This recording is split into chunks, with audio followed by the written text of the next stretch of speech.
নমস্কার বন্ধুরা, আমার পাঁচফোড়ন ব্লগে আপনাদের সকলকে স্বাগত। কেমন আছেন আপনারা? আশা করি ভালো আছেন, আমিও ভালো আছি। আর একটা নতুন রেসিপি নিয়ে এসেছি, আশা করি ভালো লাগবে। মৌরি পটল এই গরমে ভীষণ ভালো লাগবে। আপনারা দেখুন, ভালো লাগলে অবশ্যই সাবস্ক্রাইব করবেন, লাইক এবং কমেন্ট। এটা কিন্তু ভীষণ জরুরি। আপনারা সকলে যারা করেননি সাবস্ক্রাইব, তারা অবশ্যই সাবস্ক্রাইব করে দেবেন। তাহলে দেখতে থাকুন। এই যে আমি পটলগুলো কেটে রেখেছি। পটলগুলো এরকম একটু ঘষে নিয়েছি আর কি, ওপরের ইয়েটা একদম পুরো ছাড়াইনি, মানে ওপরটা ঘষে এগুলো করে নিয়েছি। পটলগুলো একটুখানি মানে অনেক দিনকার ছিল, কিছু কিছু হলুদ হয়ে গেছে আমার, তা হোক, অসুবিধা নেই। আর আমি এই যে কড়াইতে তেল দিয়ে নিয়েছি। এবার আমি অল্প তেল দিয়েছি, যেহেতু অল্প তেলে আমি রান্না করি। আপনারা আপনাদের পছন্দ মতো যেরকম খান সেরকম তেল দেবেন। আমি খুবই অল্প তেলে করি, আপনারা আপনাদের পছন্দ মতো যেরকম খান সেরকম। যেহেতু আমি কম তেল খাই, সেহেতু পটলগুলো আমি একটুখানি ভেজে নেব। আমার পটল ভাজা হয়ে গেছে। এই যে পটলগুলো ভেজে নিয়েছি আমি। যেহেতু কম তেলে ভাজতে হয় আমাকে, ওই জন্য প্রচুর সময় লাগে। অনেকেই ভাজাভাজি তো প্রচুর সময় লাগে। এবার আমি কড়াই বসিয়ে দিয়েছি, আর এটা সম্পূর্ণ নিরামিষ হবে। এই যে কড়াই বসিয়ে আমি তেল দেবো। তেলটা আমি অল্প দিই, আবার বারবার বলছি, আপনারা আপনাদের পছন্দ মতো তেল দেবেন।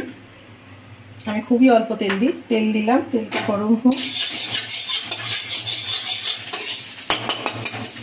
এবার আমি দিয়ে দেবো এর মধ্যে শুকনো লঙ্কা, একটা তেজপাতা, আর একটু তেল দিয়ে দিই।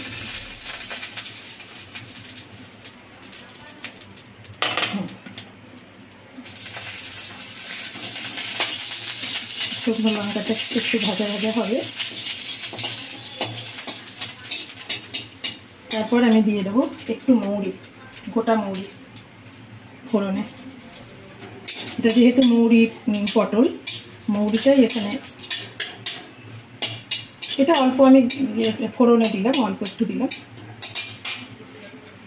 আচ্ছা, তারপর দিয়ে দেবো এই যে আদা আর কাঁচা লঙ্কা, এটা বাটা আছে, থেতো করা আছে, এটা আমি দিয়ে দিচ্ছি।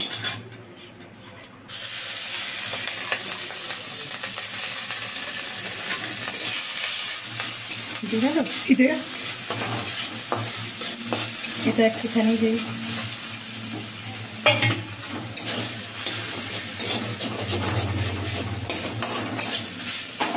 এবার আমি এর মধ্যে দিয়ে দেবো এই যে মৌরি ভেজে, আমি মৌরিটা রোস্ট করে নিয়েছি, রোস্ট করে গুঁড়ো করেছি। এটা এই যে মৌরির গুঁড়ো কিছুটা আমি দিচ্ছি এর মধ্যে, এখন বেশি দেবো না। এটা ভাজা, একটু মৌরিটা রোস্ট করে তারপরে গুঁড়ো করা আছে। এটা দিয়ে ভালো করে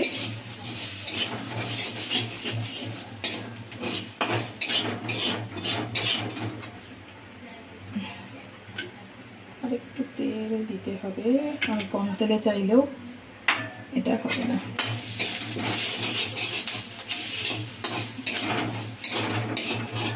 একটু ভালো করে একটু জল দিয়ে নেব আমি, তা নাহলে পোড়া লেগে যাবে।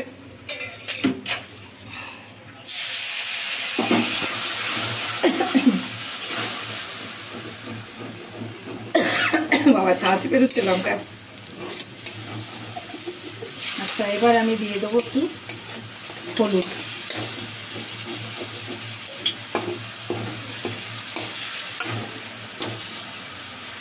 আপনারা কিন্তু এর মধ্যে আলু দিতে পারেন, লম্বা লম্বা করে আলু কেটে। আমি যেহেতু আলু দিইনি, আবার আলুটা হাতে হলুদ দিলাম। এটা আর কিছু এমনি দেবো না, একটু জিরে গুঁড়ো দিতে পারেন আপনারা, অসুবিধা নেই। এবার নুন দিয়ে দেব। আমি পটল ভাজাতে নুন দিয়েছি, সেই জন্য আমি পরিমাণ মতো অল্প নুন দিলাম, আবার পরে দরকার লাগলে দেবো। এটা কষানো হয়ে গেছে। এবার আমি পটলটা দিয়ে দেবো।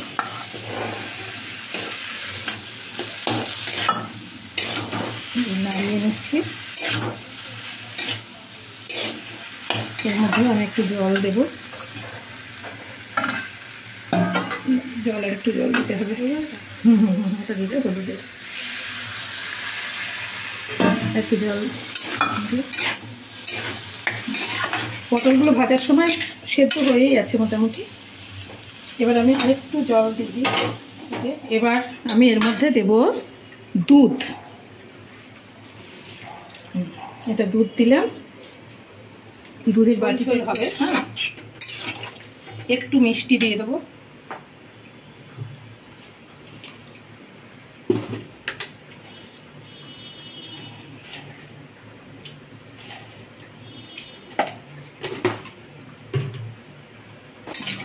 এবার একটু ঢাকা দিয়ে রাখবো।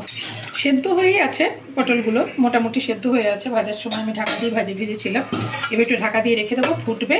তারপর আসল জিনিসটা, পটলটা যে ইয়ে করে সব পটলটা একদম শুধু রান্না করে এটা ঢেলে রেখেছি। এবার লাস্ট ফিনিশিংটা দেখাবো। এটা তো কড়াই গরম হয়েছে, এটা ঘি দিয়ে করলে বেশি সুন্দর হয়। আমি তেল দিয়ে করছি, আপনারা ঘি দিয়ে করবেন, ওটা বেশি সুন্দর হবে। ঘি দিয়ে সোমবারটা, লাস্ট সোমবার যেটা, এটা একটু তেল দিলাম আমি। এটা অল্প একটু ঘি দিয়ে, 1 চামচ মতো ঘি দিয়ে করলে পারে বেশি ভালো হবে। দিয়ে ওর মধ্যে আমি দিয়ে দিচ্ছি একটা এলাচ, একটু দারচিনি, গন্ধটা খুব সুন্দর হবে।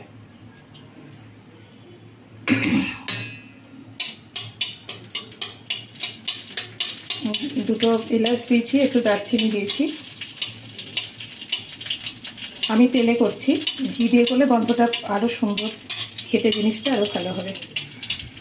আচ্ছা, এবার এর মধ্যে আমি দিয়ে দেবো এবার আরেকটু ওই যে মৌরি গুঁড়ো করা আছে, ভাজা মৌরি রোস্ট করা। এবার সেই মৌরিটা আমি দিয়ে দেবো, একটু মৌরি ভাজাটা দিয়ে দেবো। বাকি একটু, যেহেতু এটা মৌরিটাই এখানে বেশি লাগছে, আর একটু দিয়ে দিই যেহেতু আমার অনেকটা।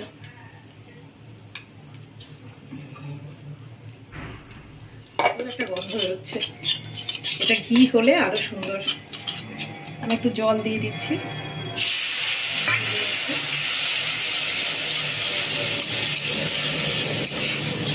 ভীষণ সুন্দর একটা গন্ধ বেরোচ্ছে, এলাচ, দারচিনি, মৌরি ভাজা, এটা অসাধারণ মানে। আর এটা যদি ঘিয়ে হতো তাহলে তো আরো সুন্দর। এইবার আমি ওই আমার যে ইয়েটা, পটলের যে ইয়েটা করা আছে, বানানো আছে, ওটা এর মধ্যে আমি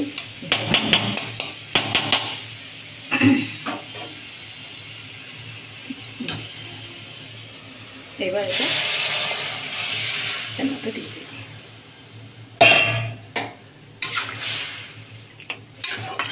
এটা দিয়ে বেশিক্ষণ ফোটাতে হবে না, একটু ফুটলেই হবে। এটা বেশিক্ষণ ফোটালে আবার গন্ধটা নষ্ট হয়ে যাবে।